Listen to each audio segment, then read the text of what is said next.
Ok. Boa noite, galera. Vamos então aqui começar com mais uma aula de hidráulica, aula 9, dando continuidade na adutoras. É claro que eu vou voltar um pouquinho só para a gente rever e relembrar o que são adutoras, tá? Bom, quando a gente fala de adutora, a gente tenta pensar na palavra adução. A adução é o conjunto de tubulações, peças especiais e obras de arte destinados a promover o transporte de água em um sistema de abastecimento entre. Aí entra captação e reservatório de distribuição. Você vai captar essa água, vai tratar e vai redistribuir. Vai captação e é exatamente uma estação de tratamento. Vai captar a rede de distribuição, a estação de tratamento e o reservatório, entre a estação de tratamento e uma rede, entre o reservatório e uma rede de distribuição, no caso, entre um reservatório e outro reservatório. Ou seja, todos esses conjuntos aqui é como nós podemos aparecer como uma adutora para essas finalidades aqui, ok? Bom, nós já classificamos essas adutoras na aula passada, mas vamos reclassificar de novo. De acordo com a energia de movimentação do líquido, nós temos aquela que é por gravidade, onde a linha piezométrica fica acima do meu conduto, e o recalque e mista. Ou seja, a de recalque tem aquela que tem um reservatóriozinho, sai de um local e chega num reservatório, numa estação e depois vai para a redistribuição, ou mista, nós temos uma parte por gravidade e outra parte elevada com recalque. De acordo com o modo de escoamento do líquido, ela pode ser livre, forçada ou mista. É em cima desses daqui que nós vamos ver algumas equações para perda de carga novamente.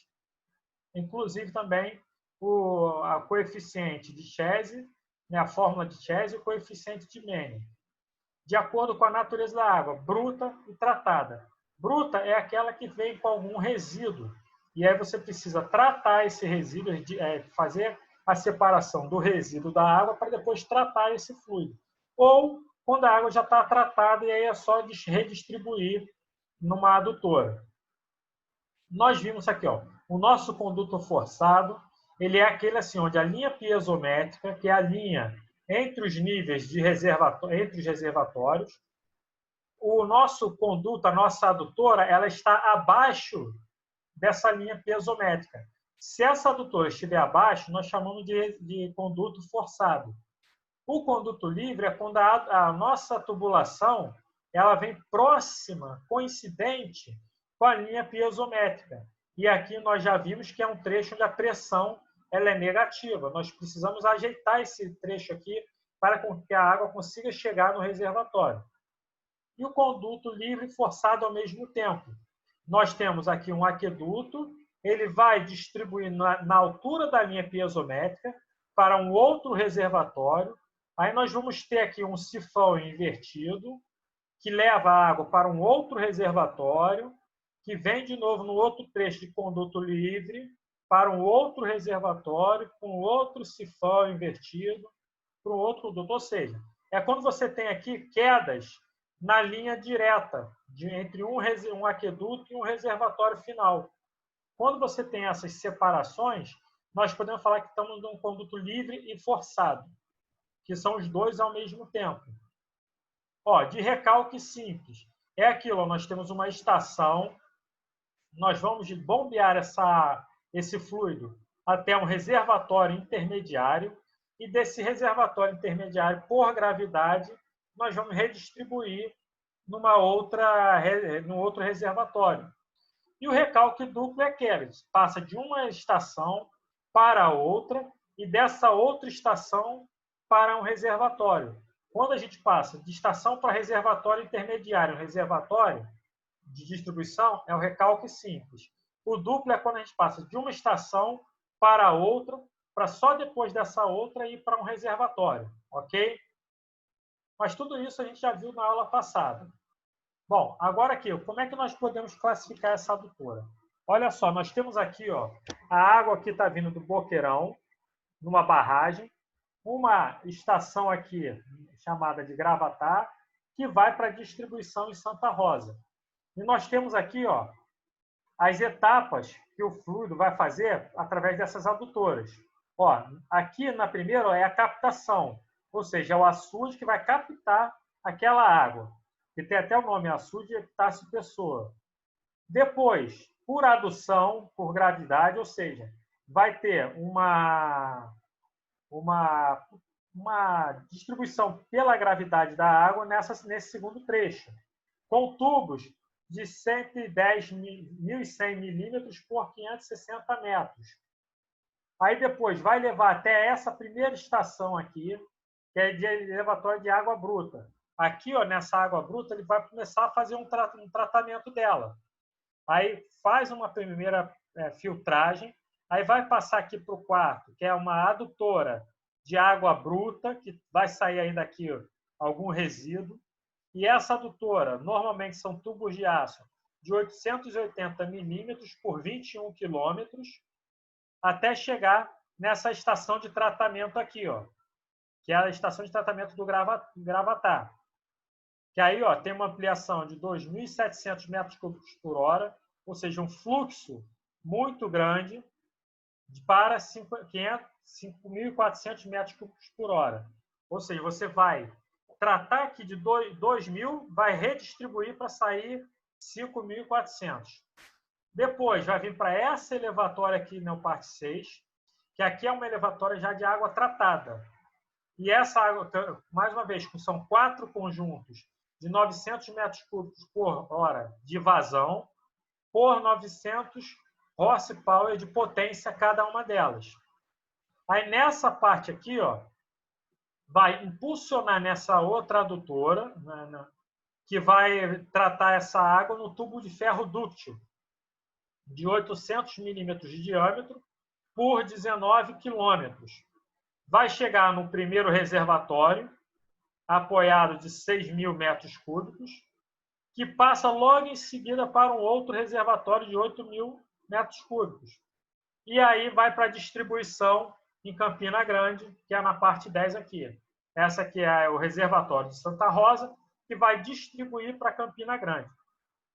É basicamente assim que é o caminho do fluido numa adutora, quando a gente capta uma água para distribuição de água. Até aqui, alguma dúvida? Beleza. Então, vamos lá. Projetos de linhas adutoras. Ó, o dimensionamento hidráulico das adutoras por gravidade, o que nós temos que saber? A vazão de adução, o comprimento dessa adutora, a declividade disponível e o material que é feito essa tubulação. Tudo isso em função do diâmetro da adutora, ok? Então, nós começamos aqui a ver agora, ó, a pegar a parte da hidráulica para essas adutoras, começar a calcular as perdas de carga e essas equações que a gente vai ver classificando do conduto livre ou do conduto forçado.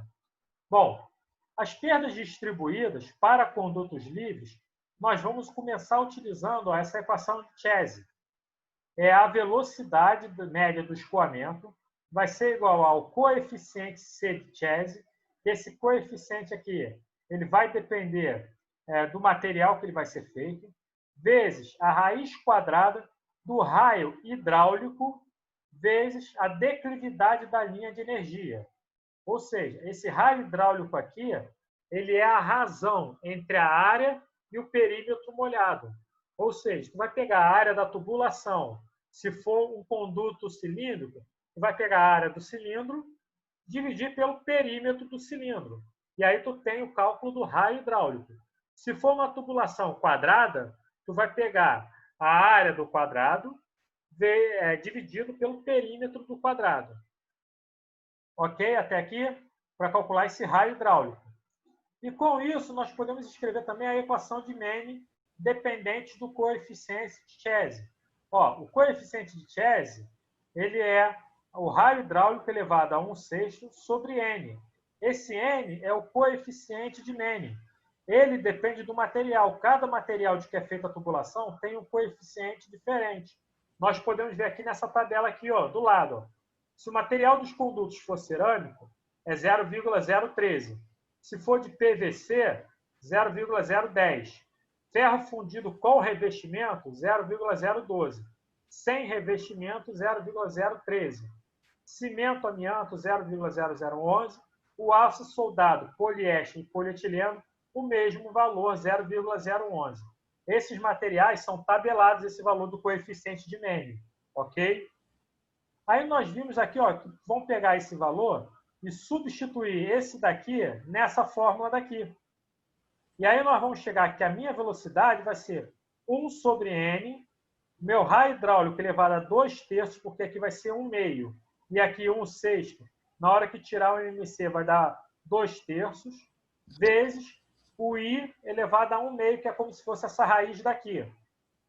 Ou, se você quiser, tu pode passar esse 1/2 aqui para baixo, aí tu vai ter a velocidade sobre a raiz de I igual a 1 sobre N vezes R elevado a 2/3. Só que, ó, a minha velocidade, ela é o N vezes... Não, a minha velocidade aqui, ó, pela minha vazão, ela seria... a minha vazão é a área vezes a velocidade. Então, a minha velocidade é a vazão sobre a área. Então, sendo a vazão sobre a área, eu vou ter, passando esse N para cá, multiplicando. N vezes a minha vazão sobre raiz de 1 de I, igual a área que estaria dividindo aqui, vai passar para cá multiplicando, vezes o meu raio hidráulico. Ou, se você quiser rearrumar esse cara aqui, ó, minha vazão vai ser sobre minha raiz da declividade igual a 1 sobre o coeficiente de Mene vezes A vezes o meu raio hidráulico, ok? Isso aqui, ó, fórmula para cálculo de vazão, utilizando meu conduto livre, utilizando o coeficiente de Mene e a declividade da linha de energia. E essa aqui é a fórmula da velocidade, usando a declividade e o coeficiente de Mene, ok? Bom, eu pegando aqui de um outro slide, para ficar um pouquinho melhor explicado aquilo ali. Não sei se vocês entenderam bem, mas eu achei melhor colocar das duas formas. Ó, Q é a minha vazão que a gente já tinha visto. N é o coeficiente de Mene.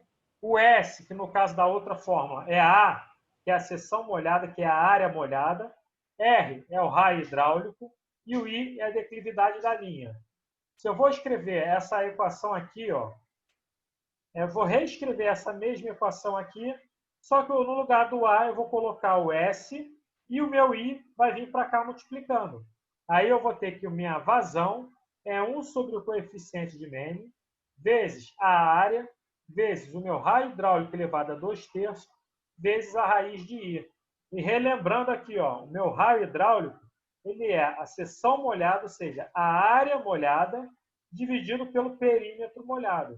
Ou seja, é a área do conduto sobre o perímetro do meu conduto. Até aqui, alguma dúvida? E essa outra observação, ó, a área e o raio dependem da geometria e da profundidade resultante. Claro, por quê? Eu tenho que saber se o fluido está ocupando meu conduto todo ou se é só uma parte dele. Se for só uma parte, tanto a área quanto o raio, o perímetro hidráulico e o raio hidráulico, vão ter alterações nos valores. Não vou poder usar a área cheia, ok? Até aqui, alguma dúvida? Continuando, então. Não, tá de boa. Oi? Tá de boa, tá de boa. Tá, beleza. Então, vamos lá. Ó, hidráulica ainda para adutores. A gente já viu agora para o conduto livre. Agora vamos ver para condutos forçados. No conduto forçado, vocês já estão careca de saber como é que vocês vão usar. Vocês vão usar a fórmula universal de Darcy para cálculo da perda de carga, o coeficiente de atrito, que, lembrando, depende do número de Reynolds, né? Pode ser 64 sobre Reynolds, ou também pode utilizar aquela fórmula de Swamy-Dean, né, que a gente viu, que serve para todos os condutos, vezes o comprimento da tubulação sobre o diâmetro, vezes a velocidade ao quadrado sobre 2 vezes G. G é a aceleração da gravidade. E aqui, é claro, se eu quiser depois modificar essa equação aqui, escrever em função da minha vazão, eu também posso fazer. E aqui nesse gráfico aqui, ó, temos alguma rugosidade de alguns materiais. Ó, se você tem tubo de aço junto às soldados em interior contínuo, para grandes incrustações ou tuberculações, o valor da rugosidade é entre esses dois valores aqui, de 2,4 a 12. Aí vai depender, ele vai acabar dizendo qual é o valor da rugosidade. Para o tubo de concreto também, a mesma coisa. Para o tubo de cimento e amianto, 0,1. Tubo de plástico, 0,06. Isso aqui é apenas a rugosidade nas tubulações. Que aí precisamos para depois calcular o número de Reynolds, para tirar o fator de atrito, na verdade. E lembra que é a rugosidade dividido pelo diâmetro vai dar um número. Aí com esse número e o número de Reynolds, eu vou lá no diagrama de Moody e aí eu calculo meu fator de atrito, meu coeficiente de atrito F, ok? Só relembrando isso. Bom, temos também ainda no condutos para perda, condutos forçados, a fórmula de Reisen-Williams, que a gente já viu que é essa daqui, onde o J, lembrando, é a perda de carga unitária. Aí, ó, entra a nossa vazão, elevada a 1,85, nosso coeficiente de rugosidade, que depende do material, que aí nós vamos ter aqui, ó, os valores para novos, depois de 10 anos de uso, depois de 20 anos de uso. Aí nós temos os valores aqui alternados para o nosso coeficiente de rugosidade. Ó. O cobre, ó, quando ele é novo, é 140. 10 anos de uso, 135. 20 anos de uso, 130. Aí vai ter que ver de acordo com o problema, ele vai dizer o tempo de uso que vai ter. E o D, lembrando, é o nosso diâmetro, ok? Então, isso aqui ainda continua sendo algo que a gente já tinha visto. E, ó, nós temos agora essa equação de perda localizada. Essas perdas localizadas é quando a gente coloca numa adutora um determinado material. Aí nós, por exemplo, nós podemos botar uma junção, um T, nós podemos colocar um registro, uma curva, uma válvula de gaveta, uma válvula borboleta, enfim, qualquer material que a gente coloque nessa adutora, aí nós vamos considerar naquele ponto uma perda de carga localizada. E essa perda de carga localizada, que é dada por ΔHL, ele é K, ele é um coeficiente adimensional que ele depende da singularidade, do número de Reynolds, da rugosidade da parede e, em alguns casos, das condições de escoamento. Em outras palavras, depende do material. E esse valor de K é tabelado. Ó, por exemplo, bocais, 2,75. Cotovelo de 90 graus, 0,9. Cotovelo de 45, 0,40. Curva de 45, 0,20. Válvula de gaveta aberta, 0,20 também. T saída bilateral, 1,80. Então, ou seja, esses valores aqui são valores de perda de carga, o valor do coeficiente adimensional que depende do material. O V é a nossa velocidade sobre 2G.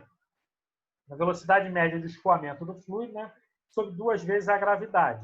Lembrando que essa parte aqui, ó, a gente podia calcular na linha piezométrica que a gente viu na aula passada. É aquela altura de energia acima da linha piezométrica. Bom, com isso, nós vamos pegar também aqui agora uma outra fórmula universal para um conduto forçado. Essa fórmula é válida para qualquer tipo de fluido e também válida para qualquer regime de escoamento. Então, a minha perda de carga contínua, ela vai ser 8 vezes o fator de atrito, vezes o comprimento da minha tubulação, vezes a minha vazão elevada ao quadrado, sobre π ao quadrado, vezes G, vezes o diâmetro da tubulação elevado à quinta. Então, ou seja, eu tenho todos esses fatores aqui para poder calcular minha perda de carga. Ou, se ele me der a perda de carga, eu posso calcular a vazão, por exemplo, diâmetro de uma tubulação, enfim, vai depender dos dados que o problema me der para eu poder calcular, usar essa fórmula daqui. Ok? Então, beleza. Depois, como eu falei mais cedo, eu vou disponibilizar esses PowerPoints também lá na aula no Classroom, tá? Assim que acabar tudo, vou disponibilizar os vídeos e o material em PowerPoint. Bom, projetos de linhas de adutora. Para a gente ter um projeto de uma linha, nós precisamos de dimensionamento hidráulico de um conduto pressurizado e nós temos que determinar exatamente todas essas grandezas aí. Ó. Primeiro, tem que saber qual é a velocidade média que a água vai passar. A vazão que ele vai transferir, né? O diâmetro do tubo e a perda de carga devido a para saber nesse conduto, para eu não ter nenhuma surpresa depois nessa minha adutora, como uma rachadura ou até mesmo uma fissura. Ó, para o dimensionamento, dispõe-se de duas equações. Ó, nós temos essa equação aqui da vazão, que a gente lembra da equação da continuidade também, né? A minha vazão é a área vezes a velocidade. E nós temos a perda de carga, que ela é uma função da minha vazão e do diâmetro. Aí nós podemos voltar aqui, ó. Aqui, ó, a minha fórmula da perda de carga é uma função da minha vazão e o diâmetro, ok? Bom, com isso, nesses projetos, nós precisamos ter algumas recomendações para o traçado dessas adutoras. Bom, primeiro é o seguinte, a inspeção do campo para a escolha da melhor alternativa de traçado. Ou seja, entre um reservatório e outro, você precisa saber, na geografia do terreno, qual vai ser o melhor caminho a ser feito. Isso também vai depender do custo que você vai ter. Porque, às vezes, é mais fácil você fazer um furo num terreno do que contornar ele, às vezes. Ó, levantamento topográfico, plano e altimétrico e cadastral de uma faixa envolvendo o melhor traçado, de 30 a 60 metros de largura. Ou seja, esse levantamento topográfico foi o que eu acabei de falar. Você vai ver qual é o melhor traçado que você vai fazer para a sua adutora. Levar de um reservatório para outro. Tu vai ter que pesquisar a sondagem de terreno, a trado e a percussão ao longo da faixa para informação geotécnica sobre o subsolo. Aí, ou seja, tu vai ter que ter um geólogo para que ele estude aquele solo e saiba a melhor forma para você traçar. Se é perfurando, se é cortando o terreno, se é removendo o terreno todo ou se é contornando esse terreno. Aí, com os dados acima, deve-se lançar na planta da faixa o eixo da adutora que deverá ser estaqueado de 20 em 20 metros. Ou seja, você vai colocar estacas traçando de 20 em 20 metros esse caminho. E aí tu vai ver a elaboração do perfil do terreno e da adutora. Para isso tudo também custa o dinheiro. Vai ter que ver financeiramente qual é o caminho mais viável para ser feita essa adutora. Bom, as recomendações dos traçados da adutora. A adutora deverá ser implantada, de preferência, em ruas e terrenos públicos, minimizando o problema da desapropriação ou faixa da utilização. Claro, né? Você não vai querer tirar uma família ou várias famílias para poder fazer um caminho, né? Tem que ver isso daí também. Até porque, burocraticamente falando, para você desapropriar um terreno é uma dor de cabecinha chata. Trechos ascendentes longos, com pequena declividade. Ele tem que ser maior que 0,2%. E trechos descendentes curtos, com declividade maior que 0,4%. Ok? Se na declividade for maior que 0,4%, nós teremos que ter um trecho descendente curto, para a gente poder ter uma adutora funcionando de uma forma correta. Localizar adutoras, ventosas e registros. Claro, tem que colocar em pontos estratégicos da sua adutora as ventosas e o registro para que ela fique funcionando da melhor forma possível. Ó, procurar terrenos com características de solo com capacidade de suportar esforços, evitando solos rochosos, alagadiços e solo de baixa resistência. E prever blocos de ancoragem.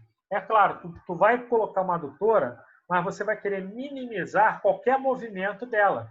O único movimento que ela vai ter é a do fluido escoando por dentro dela. Fora isso, você vai tentar evitar tudo isso em cima dos cálculos dos terrenos. Aí, ó, traçado de linhas adutoras por gravidade. A linha piezométrica não deve cortar a tubulação. É como eu falei. Tem a linha piezométrica e a tubulação tem que ficar abaixo dela. Ela é prejudicial ao funcionamento da adutora. Forma bolsas de ar, pressões negativas e variações de volume. Isso você não quer fazer. Se isso aqui acontecer, o que você deve fazer? Bom, uma opção é cortar o terreno para alocar a tubulação abaixo da linha piezométrica. Por exemplo, ó, aqui nós temos um terreno aqui em cima.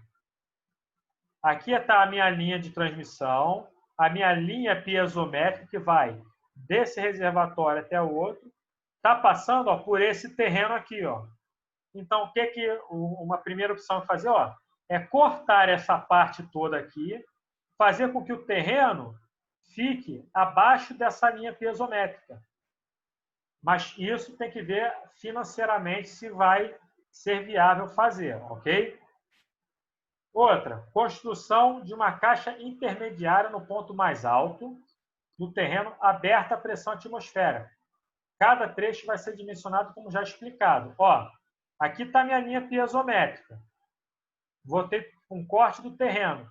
Eu vou levar essa linha piezométrica aqui, ó, até uma outra parte. Ao invés de eu fazer essa linha cortando o terreno, eu vou elevar essa minha linha piezométrica até um reservatório aberto à pressão atmosférica.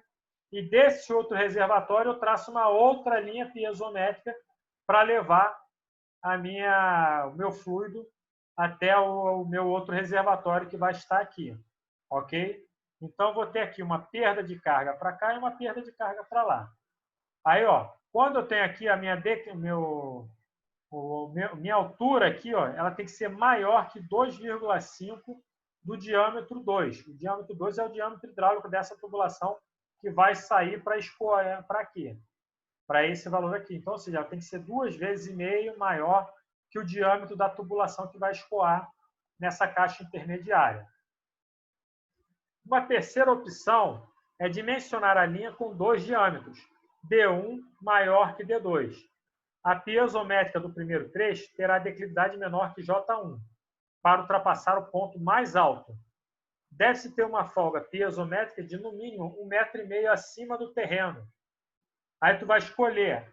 Escolhe-se a alternativa mais econômica e adequada operacionalmente nesse caso. Nessa parte aqui, eu acredito que seja uma parte um pouco mais trabalhosa e que vai ter um alto custo.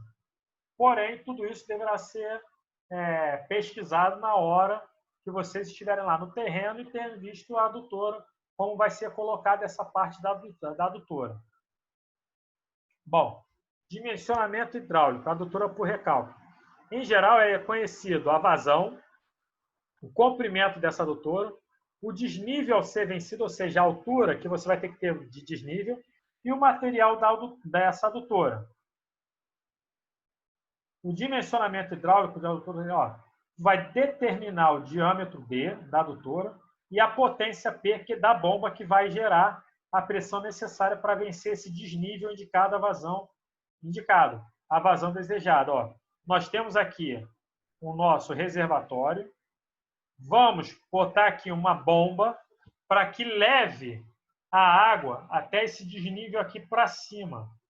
A nossa linha piezométrica está aqui atrás, aqui acima, né? Onde nós vamos ter uma perda de carga nesse ponto e nós queremos vencer esse desnível. Por isso, eu vou ter que ter uma bomba bem potente para que ela consiga vencer esse desnível, passando com uma vazão bem forte para chegar nesse outro reservatório e conseguir encher ele todo. Aí, vamos lá. A função da bomba é gerar pressão, permite que a água tenha alcançado uma cota equivalente ao ponto A. É aquilo, vai gerar uma pressão para que a linha piezométrica fique nesse ponto A' ali. Então, vamos lá. Soluções de casos práticos de adutora de recálculo. Deixa eu ver se tem mais alguma coisa. Não, não tem. Ó.